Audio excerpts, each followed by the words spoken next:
Your show, Scott. All right, welcome to another episode of Is It Rotten? Where this time around we're doing something different. We just picked a movie that we liked. Which because these rotten films get to you, man. Yeah, They do. This They is do. Like sure do. honestly, like this is rehab after this month is presents to ourselves. Yes, Yes. it is. Yes. It is. You know, we sat through Tomb Raider, Cradle of Life, whatever the fuck that Digimon film was. Goose Bigelow, European yeah, Bigelow. that I will fight any of you that mine was the best pick out of all four of those somehow. I don't understand how that happened. It just did. I mean, I fully disagree, but you know, Which you're the minority opinion here. We got it. I don't give a fuck what you say. I just didn't like it, so But it was still more competent than the other films. yeah, I'll give you that. So. If you want your moral victory, yeah, it was confident, yeah. Mind you, I did I not would have pick been, Cradle of Life. happy with an empiric victory, but a moral one I'll take. Yeah, you want that victory, so you just like, damn it. Do you need your dick stroked that bad? Damn it! Yes, Mac. It's very simple. Damn it! That's how the okay. game is played.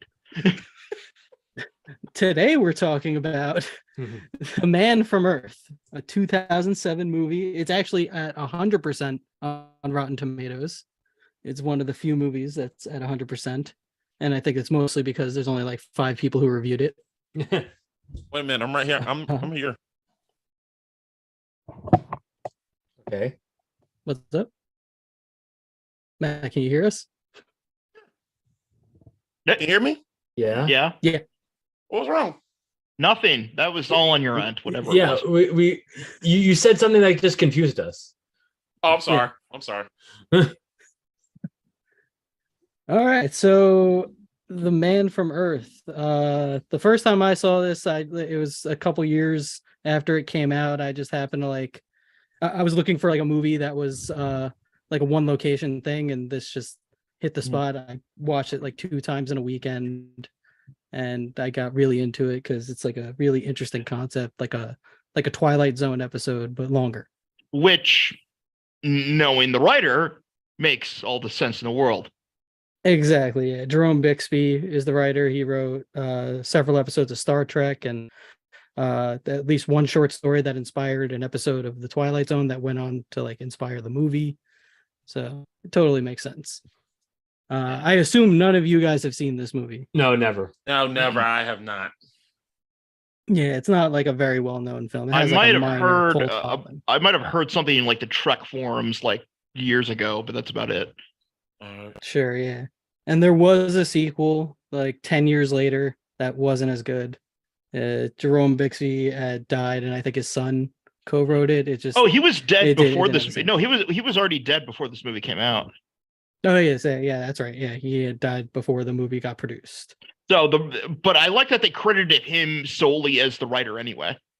Yeah, Yeah. it doesn't seem like they made changes. Like there's probably stuff that they maybe would have ironed out, But if he had still been alive. But yeah.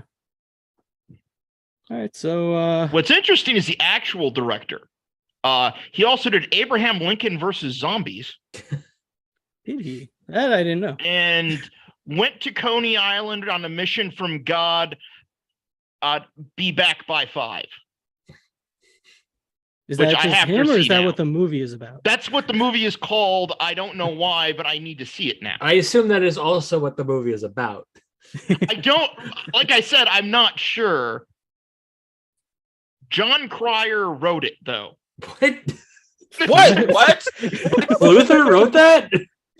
Yeah, John Cryer. Yes, that's what it says. All right, so this is like a future episode. Put it into your list, man.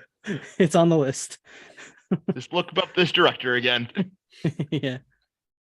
Okay, so since everybody pretty much came to this movie fresh, let's go around. Start with best line. Eric, what was the best line from this movie? I used to like you. That's changing. That was a good dig. I'll say that. That was very good. Such a hateable character. But I feel like we should set this up. It's about a caveman who like comes clean, who's like lived throughout the years, and Well, comes clean it's to his... Savage. Yeah, it's Vandal Savage. Savage. It's Vandal Savage. If you know what that means, you know what that means. If you're Mac, you're Mac. It Oh, is. I know who Vandal Savage is. It I is- know I'm fucking with you. He is neutral good Vandal Savage. Is the best way I can put it. So like some would say son of he's a bitch. like the most good Vandal Maybe. Savage. we're very confused. I know who Well, that's he the thing. is. There's a whole bunch of what if scenarios with Savage that he like saves the human race and shit. Yeah. You know, You know the who same thing with Vandal Doctor Savage Doom. is, damn it. I- Honestly, Vandal Savage isn't like evil. Vandal Savage is lawful neutral. He's authoritarian. Yeah, lawful neutral. All of his Yeah. philosophies. Yeah. He's authoritarian to the extreme. Yeah. He doesn't care about good or evil. He just cares about his fucking rules. He cares about power. Yeah. No, he's an authoritarian centrist. If I had to place him on the compass. Lawful neutral. Mac, what was the best line? I know this is gonna be a surprise to Zach. I just like how he talked about. It's more so about. I think it's the Christopher Columbus. It's just the reveal. Yeah, I was right there with Christopher Columbus, and I was really hoping. I was really thinking that he was going to let it end. I kind of like that. You didn't like it, did you? Oh, Mac. What? All of that about Columbus wasn't true. I know. I just like the line. Okay. Because it's like everyone knew the earth was round before Columbus did that. Majority of the world knew this already. No, I'm just saying I like the line. No, I'm just saying it had the stink of like this 1960s Star Trek episode where it's out of place. Yeah. You told me the best line. I know it's not true. I'm just saying I like the line. I just liked it. It's just they just like what? They all were like thinking he was crazy or something, but he was like just like not laughing. I really did saw that. I like that. It was really I believed him. It was hard for him to believe him, but then when he said that, I was like, wow, he's serious. Maybe we need to lock this guy up. But I like that. I like that line. All right, Zach. I mean, it's kind of obvious, but piety is not the lessons to bring people. It's the mistake they bring to the lesson. I got into my full-on Star Trek nerd, like, oh, that's the line, man. That's putting the finest point on it humanly possible. Like it's the lessons aren't to blame, it's the shit you bring into the teachings. Like I thought that was pretty amazing. Yeah, that was a really good line. For me, it was just the line where he's like, where he forgets something when he's recalling the story, and they're like, it's a crack in your story, and he's like, no, it's just a touch of senility. Yeah. It's like an interesting way to like look at that little part. Added enough doubt for the rest of the story. Right. Like that like it added it kept the tension going that you didn't know what was true, even though you had a pretty good idea, but it kept the tension going. And I really liked that. Yeah, you don't know if he's just like improvising as he goes in that moment, or if he like well, as he goes to prove, he could have faked improvising it if he wanted to. Right. Okay, so moving on to best scene. This movie doesn't really have a lot of scenes. No, this one might be tough. The best and worst scenes might be tough. Yeah. I'll start. I think my best scene is the fake reveal that he's been conning them the whole time. Yeah. Damn it. Yeah, that was great. That was a great one. Yeah. Well, I wasn't sure whether to expect him to actually try and do the quote unquote right thing and lie to them. Mm-hmm. Mm-hmm. Yeah. Well, right, you can see it hard, when the doctor, when the psychiatrist is like threatening him. They're so quick to disbelieve him, though, and I find that interesting. Yeah. Yeah. Like Dan actually ended up not believing him, except for we don't know what happens after the police car goes by him. But like, I didn't expect the disbelief from him for some reason. Tony Todd's character. They leave it. Yeah, they leave it like kind of open ended though at the end, like you said, with what happens after the police go by and all. They do. I'm just saying, I didn't expect that. Right. Yeah. I'd say it. I'd say it all every character sort of, except for like one, sort of waxes and wanes on how much they believe it over the course of the course of Yeah. And they all seem to like have varying levels of the belief by the end of it. Like even the Christian lady Edith, she's like touching his face at the end, like something in her kind of does believe it, even if like she has to tell herself that it wasn't true. Yeah. Well, in the strange horror of it all, Well, I mean, because she looked like he revealed he was a literal vampire. That's why I like the vampire allegory. She acted like he literally revealed he was like 1,000-year-old vampire. Who is Jesus? Yeah. Which or is claiming to be Jesus was a kind of a zombie. So I mean, there's not too far. Mac, what was the best scene if you could think of one? Be honest. I'm Eric Stoltman. I like the end to reveal that you've been conning the whole time was a good scene. Like, gotcha. It was like, gotcha, bitch. I like that. I mean, it was a good one because he fooled me the whole time, and then I was like, wow, pulled the rug off from me. That's pretty good. I gotta give it to him. I think it's interesting because I think the three of us are operating on a different what we think the ending means than Mac. Yeah, because I think he's definitely a caveman. No, within the canon of the movie, he's Jesus. Yeah. Like that's the psychiatrist is his son. Yeah, he wasn't tricky. The lie was him telling him he wasn't. Yeah. Right. Okay. Yeah, he was lying to like protect himself and them in some way. Yeah. Also, I just love the idea that he accidentally got a job where his son was, so he had to be like, I cannot grow a beard. Well, we don't know if 10 years. We don't know if it's accidental. I feel like he knew. I'd be interested to rewatch this movie with the context that he is his son. Which I just did. I didn't tell you that, but I watched it twice. Okay. And he mentions that with the beard line that he used to pull on his beard when he was a baby. So I'm guessing he remembers and knew and remembered to shave because of that exact reason. So I think they heavily imply that he knew enough to keep shit clean shaven. I feel like this is dissecting Clue. Yeah. Yeah. The person said, a gunshot is the worst thing. There was a gun in this movie. Yeah. There were no bullets. Still not getting over that. 0 + 0 is, I don't know. Yeah. Zach, what's the best scene or your favorite moment?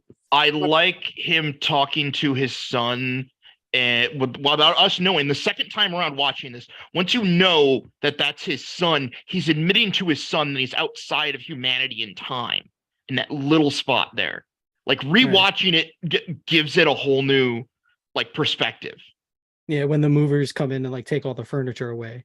Which, that's got what are they thinking hearing snippets of that conversation? Exactly. It's what did you think was happening? Why would he call the movers if this is where he's moving to or away from things? What's the logic here? Well, I don't think he expected them to come by. Yeah. Maybe. Yeah, I think at the beginning, the beginning sets it up where they had a party going on and he ran away from it essentially. Okay, that's the idea. Yeah. For me, the best scene was the worst part was when he tells the story about meeting the other immortal, when or possible immortal, when he like spent 2 days. I think it's interesting that he mentioned as a separate person from Buddha. Yeah. That I found interesting because it would have been easy to say that other person was Buddha, but I think it's a separate person in mythology that we aren't thinking about. If who knows? Maybe he met a real vampire. Like we don't know, man. He met Dracula. Who knows? Yeah, that'd actually be really interesting. That would have probably made. I haven't seen the sequel yet, but I'm imagining it made it interesting. That's not what the sequel goes into at all. Oh, my sequel! Yeah. I can tell you, my sequel pitch is just going to be so bad it's not even funny. I got a great sequel pitch. I wrote a synopsis. I didn't care. I just wanted to I went all in like, I don't care. I'm just coming up with something out my ass. All right. Well, on that note, let's get into the worst. So worst line, Eric. John Oldman. That's a pun, right? Oh God. Yeah. I wanted to strangle Sandy many times. Worst character in the movie. I disagree. Linda. What? The college student the professor was fucking. Yeah, that's who said that. No, it isn't. That was Sandy who said that. No, it's when she left. Yeah. She's like, did that help you with your story? Yeah, that's the student, Linda. Oh. Yeah. And then the girlfriend asked, "Did you have any other pun names?" That was the one. That's what I was saying. The girlfriend. That's Sandy. Mm-hmm. Yeah, that's when the psychiatrist Will like walks in on them and is like, "Oh, you're my father." Walks out on them. Right. Yeah. All right, Mac. What's your worst line? Want to say, did you ever see the ocean? And I'm like, huh? Was probably the funniest because Mac, you might not believe it, but those of us who live in the Midwest have never fucking seen the ocean. We don't know what it looks like. Sad for y'all. But then again, I doubt you've seen a Great Lake. Yeah. But also, he talks about at the start of this about talking with Christopher Columbus. Yeah. No, but asking about Columbus, he could have been afraid of the ocean. Maybe that was the thing. Yeah, he was like a vampire, can't travel across water. I don't know. I'm fucking around at this point. Yeah. I was like, huh? Yeah, I could say I'm nitpicking, but that's like that line that had me like, huh? Kind of. No, this movie definitely has some goofy lines. Yeah, no. Yeah. Well, it had very Star Trek goof lines. Yes. Zach, what's yours? I have a problem because I have ties. Rattle a few off. I didn't like I don't think anyone will deify Kennedy. We're more sophisticated than that. In the year of our Lord 2022, let's talk about that. Jerome Bixby couldn't foresee this. Oh my God, that aged like milk. Yeah. Holy shit. Yeah. Oof. Yeah. Let's see. What else you got? I wasn't a big fan of the objective measure of the clock is another clock because I thought it was too on the nose. Yeah. I thought it was too on the nose because they mentioned quantum physics and relativity already in the story. I thought that was a bad piece of writing. So and me just cursing out Linda's existence, where it's like, what was the point of his fucking character? She's there to show that the one teacher is a creep. No, I thought this was a Stephen King story when we started out. That's how obnoxious some of the people started out. You know what? I had that same feel too. I thought Stephen King and Doctor Who. Those are the vibes I initially got before I read who he was. Those were the two vibes I got. I was about to say, is this going to end up being in Derry, somewhere in Maine? Somewhere is this in Maine? But just saying. I don't know if they say specifically where it is. I think it's in Maine, isn't it? It's in Maine. It's you can say it. Yeah. It's definitely. You just think Northern Woods and think Maine. That's what you think. It's definitely Stephen King. It's definitely East Coast. I think probably one of the Connecticut. Well, they said that guy was from Boston, so we can at least surmise that it's actually in the Boston area, because he said that his father was professor there and stuff like that. So I'm guessing we can surmise that they don't work at a Boston university. Work at Boston. This is the Boston market, probably. I don't know. That, wow. I usually would condemn you for a Boston accent so unsuccessful, but I still have not heard a good Boston accent out of me even, so I guess. Yeah. I can't do a Boston accent without just making it the Long Island accent, because they're actually surprisingly similar. Yeah, they really are. They really are close. For me, the worst line was right at the end when Will is dying of a heart attack, and he's like, "Oh, I'm so cold," and he's like, "Chilly Willy, always cold." Yeah, it's not a great way to end the movie. Then again, what do you say when your child finds out you're his father while your child dies in your arms, that you were like stalking, I guess, for the last 50 years? Like, I'm not sure exactly what the human emotions somebody would have at that point would even be. It's an impossible situation. Yeah. Mm-hmm. There's all just to like sidestep the like best thing. There's a lot of like subtle hints that he says he has 10 doctorates, but he refuses to list them all. Mm-hmm. Because if he'd listed them all, he would have said chemistry. Yep. There's layers of planning he put into this. Yes. And yet you genuinely believe he kind of did it on a whim to a degree. I'm not sure how much of him running away from the party was genuine, I guess. Mm-hmm. Did he think only these people would follow him here? Like did he have a logic behind it? It's hard to tell because they leave so much of it kind of like vague and open-ended. But damn you, John Carpenter style endings. All right. Okay, so let's move on to worst scene. Let's start with you again, Eric. I was gonna go. You want me to go? Or Mac? Mac, you want to go? Yeah, Mac. I actually didn't like the beginning. I didn't like it. It started off, like I said, I'm nitpicking. I just didn't like it. It just seemed it didn't say. At first I thought, is this ADR? For a moment I was like, there definitely is a bunch of absolutely there is. I thought it's just because I'm about to ask you, is this a film? Because it felt like it was ADR and it was real bad. I will say the beginning of this movie is weirdly rough. There's actually parts of the end that are like that too. Mm-hmm. That have that ADR sound. It's usually Sandy, so I don't know what happened with her voice lines. Yeah, I think it's a lot of the outdoor stuff too. Just doesn't they couldn't capture the audio right. They just didn't have a working boom mic. There's a problem with the quality of the movie when you try and release something from 1963 in 2007. Things are gonna get fucked. Yeah. Yeah. It just took me out because I was like, oh crap, here we go. I was like, it starts off a little rough, but once they get in the house, it picks up. Yeah. Also, just a question.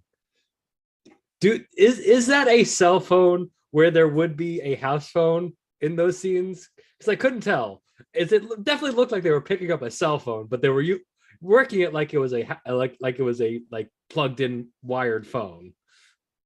Oh, I didn't even notice. I feel like my mind goes blank on the scenes where I remember what you're talking about, and you're right. Yeah.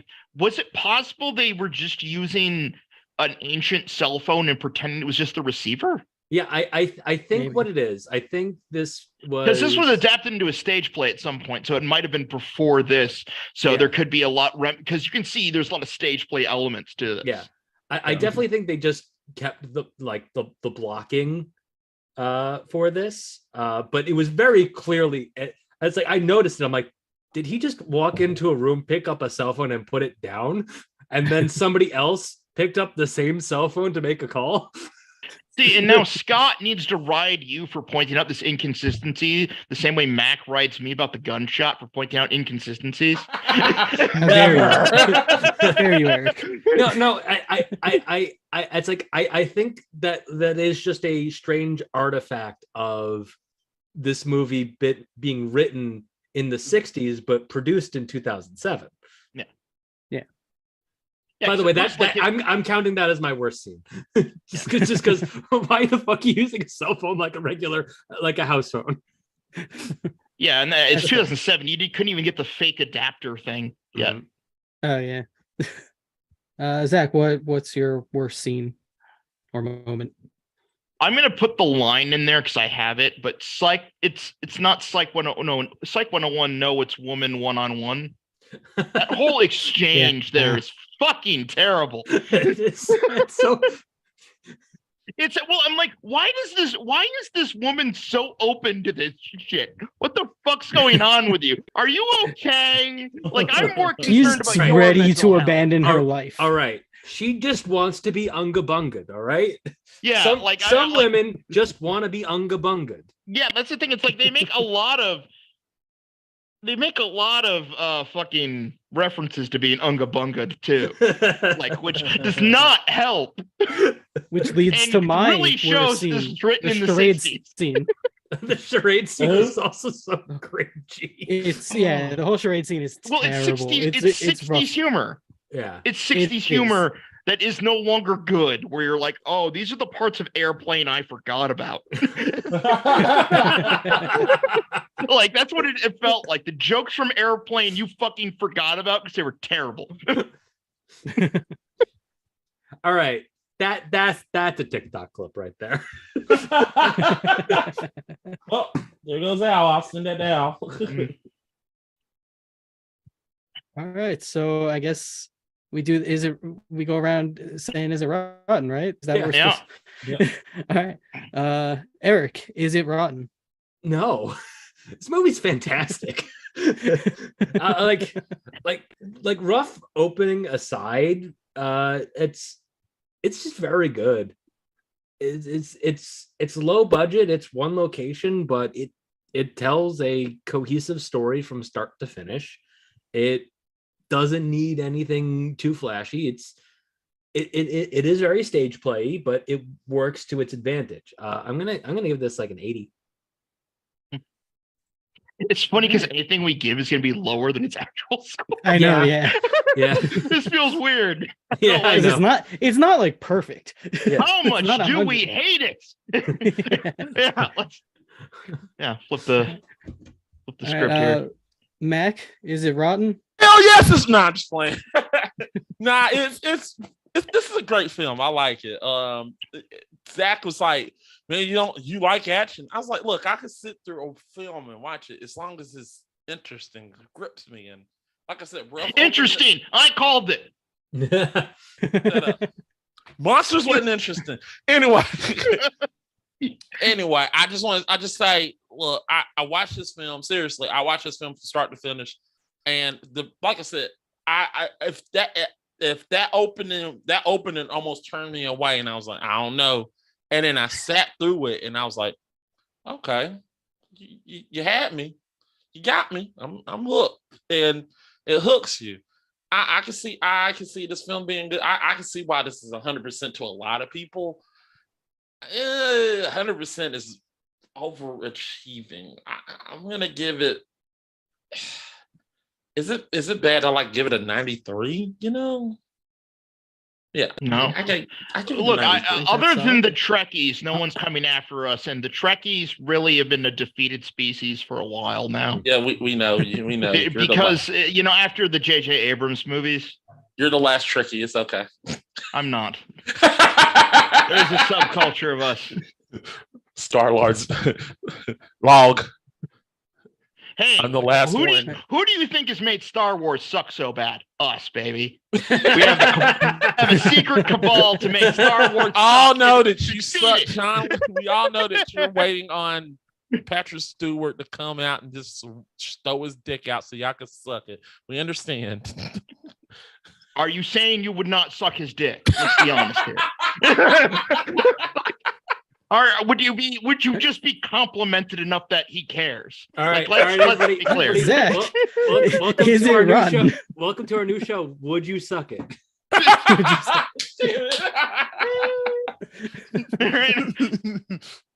Oh my God. I just thought of Bop It and all that other stuff. That is so messed up. Jesus. I'm so glad I unretired that joke, by the way. Bop It. All right, Yeah. Zach, is it rotten? Oh fuck no. I'm just gonna go a little bit higher and give it a 95. But That's fair. this is, if you like, just it's 100% in the writing category. As a science fiction story that is not outwardly science fiction. Like it is a science fiction story, but it's more commenting on science fiction, and I love that meta narrative. It never goes too far. It has a very good balance. Like, I don't think it's perfectly balanced. There's issues, but it is as balanced as I think you could possibly get. Also, Tony Todd was amazing in this. I just want to point that out. Yeah. Tony Todd rules. Yeah. Tony Todd for life. Tony Todd. Need more Tony Todd movies. We do. Tony Todd's great. Tony Todd's awesome. I wish I like this. That's another thing I forgot. Tony Todd is. Every time we see Tony Todd, we always see him as like a villain or a person helping the villain, or it's nice to see Tony Todd as like acting like a good guy for once. Well, here's the thing: like we don't know. Anthropologist. There's no good guys and villains in this, so it's really hard to call him either. Which I find this is true, but you haven't seen the sequel. No, what I'm saying is he plays a very human role. Yeah, that's what I'm saying. Yeah, like I agree. He's not playing he's not playing up the theatrics for once, even though it's very theatrical. He's not doing the theatrics, which is very bizarre. Yeah. It gives him a chance to shine. Yeah, he's a much more like underplayed character. Yeah. I swear this movie was like writing porn though.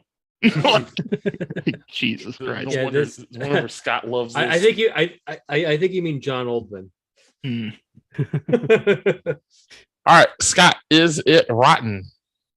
Imagine if I said yes. What? That's a twist. No, I agree with Zach. I'm gonna give it a 95 also. I think like I've been watching this like every so often for the last like 15 years or so, or like 14 years or so, and like I've always thought like if you shave off like 20 minutes or so, you can make like a great Twilight Zone episode, like one of the like better Twilight Zone episodes. Yeah, but like as it stands, like there's some like edges that could have been like ironed out, so I think that it's not quite 100%. Done something like this. Who do you know for some reason who I'd want to make a remake? I want James Wan to do a remake for some reason. Of this? Yes. Oh, don't worry. Wait. Can we get to our sequel pitches? Is it James Wan related? Yours? No, it's not. It's not. No, actually, but I'm just saying, like, I don't know why, but I have a feeling with his cinematography, he could make this even more intense. Actually, you know what I would like to see? I would actually like to see this as an episode of Futurama. Yeah, that could be fun. That would be fun. Yeah, but see, here's the thing: they'd have to lampoon the lampoon, and I don't know how they do it. Yeah. If any show could do it, it's Futurama. Yeah. Maybe old Futurama, new Futurama. Yeah. I'm not sure. Well, we haven't seen the new stuff yet. We haven't seen the new stuff yet. Not new. Even new Futurama would probably fumble a bit, but new Futurama, I have no faith in. All right. We'll wait and see. Yeah. All right. I'll go ahead and get my shitty. What's your pitch? I get my shitty pitch out the way. Here we go. Y'all talk about James Wan. Here's my director. I want to see. I'm sorry if you don't like it or not. It's like I said, it's already shitty. I want to see what Ang Lee could do. I seen the Ice Storm, and I I want to see what he could do with this. I think he could really turn it around, turn something into this.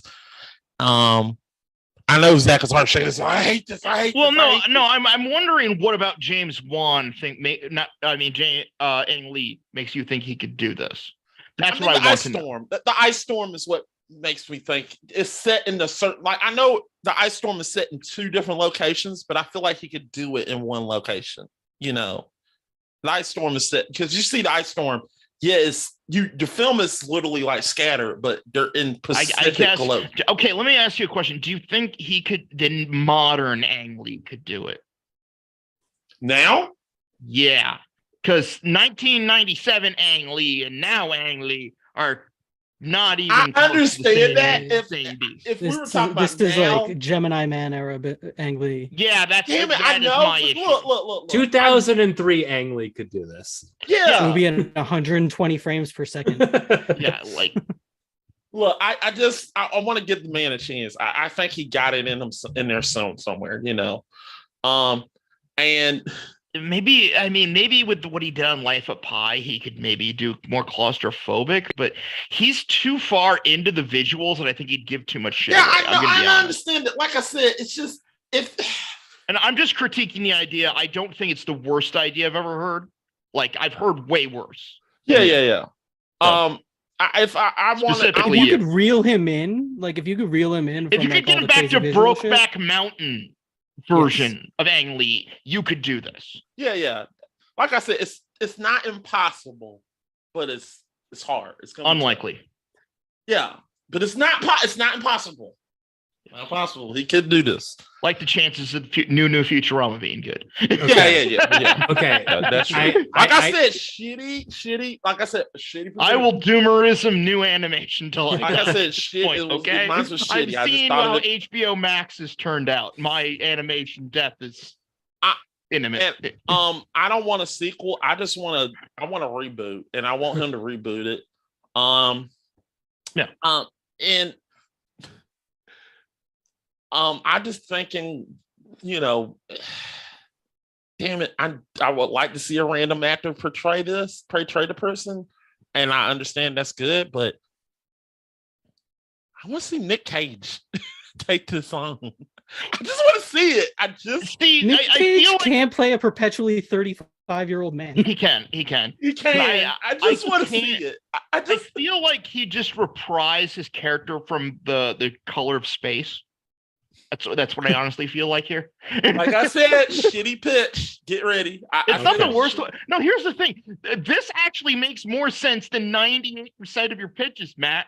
This is the problem. You get broken down and you get reasonable. All right. I want to get into mine. Oh, my original pitch was just going to be a parody and just literally this, like, my original stupid pitch was going to be just everybody we just literally just do a parody and we just get all the people that never age, like Keanu Reeves, Leonardo DiCaprio. Hold on. Yeah, I think that's your pitch. Hold on. Stop. Okay. So, my pitch starts off. He's sitting in. It takes place a couple years later. He's sitting in a restaurant alone. And that's when he spots from across the room the other immortal person that he met in the 1600s. From across the room, he spots Keanu Reeves. Oh, you son of a bitch! As Vandal Savage. Knew it! Nice. And what we get from there is My Dinner with Andre between Vandal Savage and John Oldman, of just them discussing their opposing life philosophies for the entire movie. I want to see that. Yeah. Okay. Can we keep the Vandal Savage from the TV version of like the Flash and shit just to fuck with people? I don't hate that. That's what I want to know. I don't. My pitch is basically the same thing. Look, it's a good pitch. It's a solid pitch. It feels my like pitch is like the same Flash thing without Vandal maybe. Yeah, but it's also mine was also a prequel. It's just his story from the movie. But yeah, it's like Keanu Reeves in like full John Wick looks very much like Vandal Savage, you know? Yeah, he does. What was that I was gonna go with Tom Cruise because I wanted like an interview with a vampire vibe. Interview with Jesus. Yeah. I'm gonna be that's a good honest. title. I have seen movies by Christians about that. Oh. It's weird. It's very weird. I don't know why they make them. It's So you're scary. saying there's a market? There's some market. Look, There's a this, market. this, it's like you market that to these to that demographic, and then they would fucking hate this movie. Sir, what are we thinking on the prequel though? Like Clan of the Cave Bear style? Like, what are we going here? Like, you know? the prequel is just Forrest Gump, but all the different historical figures that he was. That would be fun. That'd just him, well, like, that'd be you could just do tripping a his way through Quantum history. Leap like series. Or Quantum Leap, yeah. I think Just Forrest Gump's cheesy. funnier. Don't update a goddamn thing about Quantum Leap too. Just fucking do it. Yeah. Make him an alien. He doesn't know he's an alien or some shit. I don't care. Turn to a series. Now it's just Highlander. Yeah, we are. All right. It has too good of sound to be Highlander. All right. So Scott and I had basically the same pitch. All right. Yep. Yeah, mine is nothing like that You know whatsoever. I know we all talk shit. We all think we all gave solid pitches. I didn't give my pitch. Oh, my bad. All right. So Will, the guy who died, has a daughter who attempts to trace her father's steps to the modern day, the night he died, she meets up with Dan, who's become obsessed with John's story and keeps retelling it each time, but imperfect each time. And he attempts to pass the story on of what John said to them all that night over and over. And he keeps on getting almost right, but it's flawed each time. And Sandy reappears to both of them and starts to sow doubts that John was telling the truth. You know, starts to change that up a bit, reimagines him as a villain. The immortality parts are true, but the him being Jesus part is just part of him trying to trick them. And Dan dies, and the manuscript he's been working on is stolen by Sandy and burned. We close out with John and Sandy reuniting, revealing that he sent her there to say their last goodbyes. So he wanted the manuscript gone. Right. So John's he's like burning down his past to like. Yes, he is attempting to erase his past. He realizes because he starts to believe that the reason his son died is because his son finally understood his whole story. His son finally believed him, therefore died. So the only person to be certain, who could be certain that John was telling the truth, would have been his son. I like that. It's an interesting Pretty cool, take to like turn him into like kind of like a pseudo villain. Oh, also, I do love the callback when they're carting him off, and he says he'll be at his funeral. Oh yeah. Yep. Because he asked him earlier in the movie, "Would you go to my funeral?" Now, here's the question: would he have gone to his funeral had he died later? I don't know. Well, here's the thing: knowing that he's his son, he might have. But that's the thing. It's like we're very mixed on a lot of this. But would he have gone as John Oldman is a different question. And maybe he would have showed back up as John Tea Party. Yeah, but all of the people that can identify him would be there. That's the key. That's when he regrows the beard. So would he send maybe he would send Sandy in disguise to report back to him instead of going himself? Like, is he still selfish enough as a human being? Does he still have that glimmer of selfish humanity it left in him? That's a good point. Yeah, the real sequel is pretty generic. Like they're just trying to like it's like the art I don't even he's a historian, I think, right?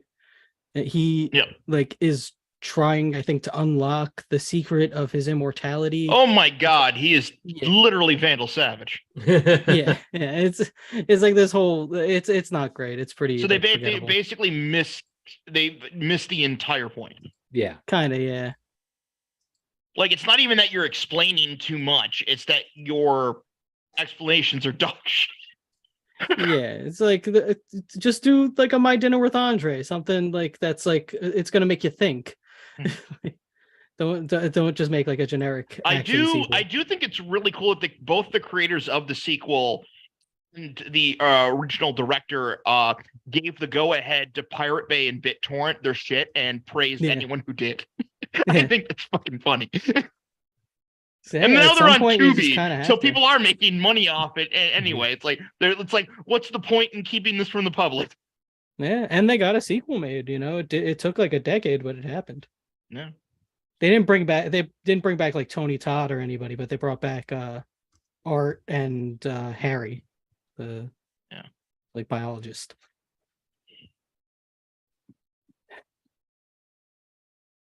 Yeah, I mean, I guess that's it, right? That was our man from Earth. Who's next? Yeah, who is next? Isn't it Max next? Yeah, it's my pick. Oh, right, it's something terrible. It's my pick.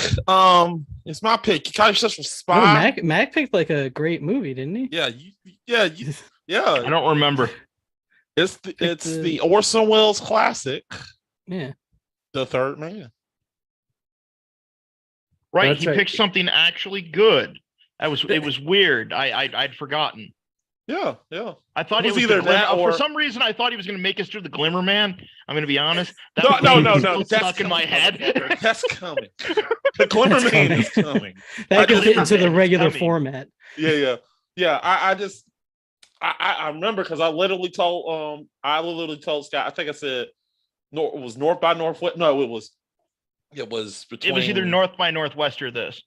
No, it was actually Rear Window or The Third Man, and those are two of my favorite films. I love Rear Window, and I love and Eric's was the Rugrats in Paris. Yes, I have a feeling for some reason mine's gonna be the worst written out of all of them, even though like that's gonna be the funny part here. We're written in a Rugrats movie. I don't know, man. The books are so detailed that it's very hard to translate to screen. Where it's like if you know both of them, it becomes hard. Well, I mean, we got Orson Welles as a spy, which I love. Actually, it was either that or when he wasn't drunk on gin or beating women. Yes, yeah, that too. He's not really a spy. He's like a criminal. Yeah, he is. He's like a drug runner. Real moral question: is there a difference between a spy and a criminal? Yeah, that's true. Like, fair difference here. But he's not doing it for like a country. He's just like smuggling penicillin. Oh, so you can do anything for your country and it's ethical. Yeah. Okay, all right. We're not getting the man from Earth. Abort. So there was a fourth film I was gonna pick, and it was Thunderball. Thunderball was my fourth one. I was thinking about Thunderball. I've seen Thunderball too many goddamn times, and be honest. It's still good. Fuck you. I'm sorry. After the 15th time, it loses its luster. Fuck you. It's the best Bond film ever. Yeah, you want a good. I really wanted to cue Eric in on a good Bond film, like a good one. Either that or Goldfinger, which everybody loves. I'm gonna say, if you want to get people into Bond, don't start with Connery. I'd say fucking Casino Royale is actually the best entry point at this point. This is true, but if I was like going to start them off, if you want action Bond, I'll start off with License to Kill. But I'm not looking for action Bond. I'm looking for well-rounded Bond. Yeah, he's well-rounded. Actually, if you want well-rounded, yeah.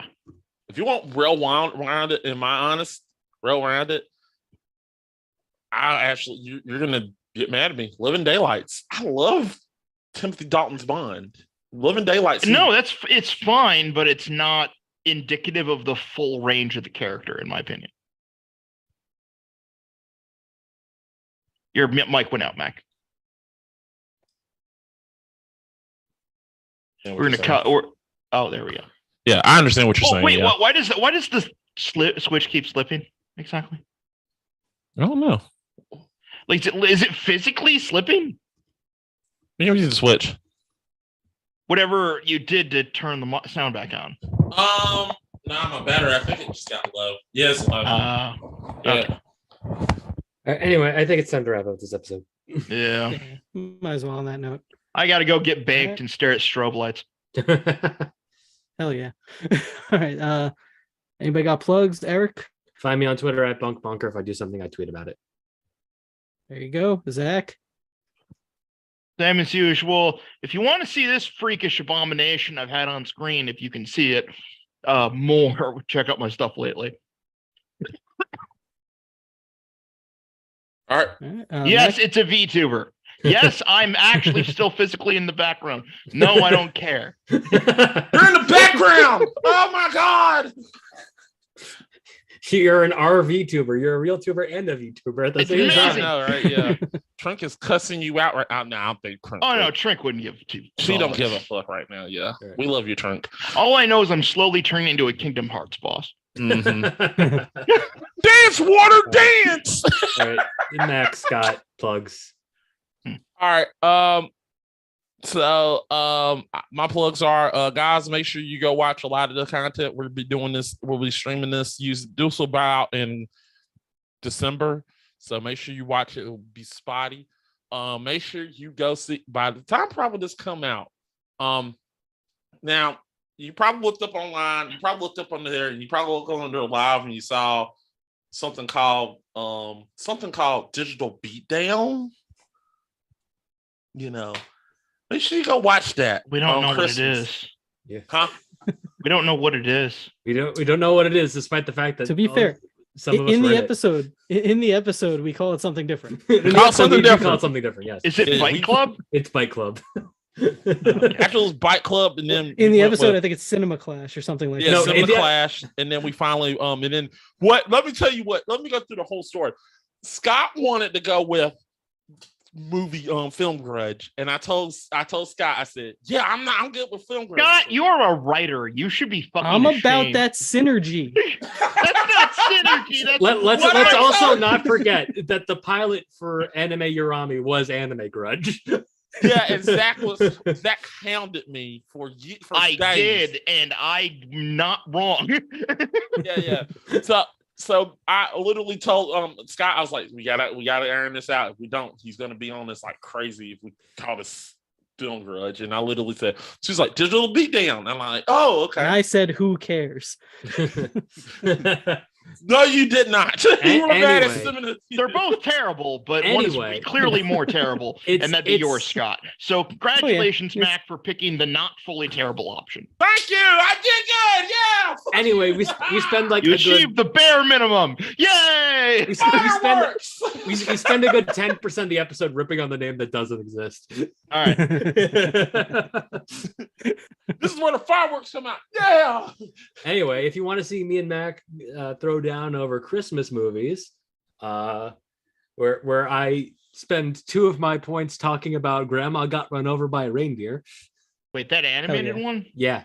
Yep. You've been watching too much like Saber Spark and shit, haven't you?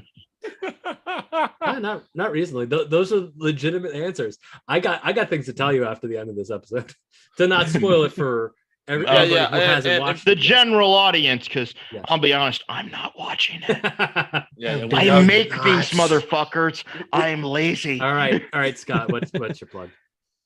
Find me at Chewbacca Defense on Twitter or on Digital Beatdown and this show. Yeah, there we go. And also Film Talk. We got Film Talk. Yeah, Film Talk. Yeah, we're doing Okay, can I add something to the lore without knowing what it is? You guys need to call the final round. If you guys don't, like, if it's a tie, a beat off. Okay. Here's the thing, Zach. It is always down for that. It is always 5 questions. It's always 2 people. so there will never be a tie. If it ever happens, if you don't call it a beat off, I'm haunting both of you. if it somehow happens, if that somehow by some miracle happens, we'll call it a beat that's off. God telling you it needs to be called a beat off. There's a sign. That's a sign from John Oldman. The first one, we're gonna call it a beat Bringing off. it back around, Eric. Great job. Well done. Give him a raise, man. Can we call it jerk off? All right. Anyway. No, beat off because beat down. Goodbye, everybody. Understand? Mac, you listen to hip hop. You understand what I mean? No, I understand it. I just want end to call the episode. All right. No, we're not ending the show. If we keep waiting long enough, it'll actually end. Steak sauce. Bye. Bye.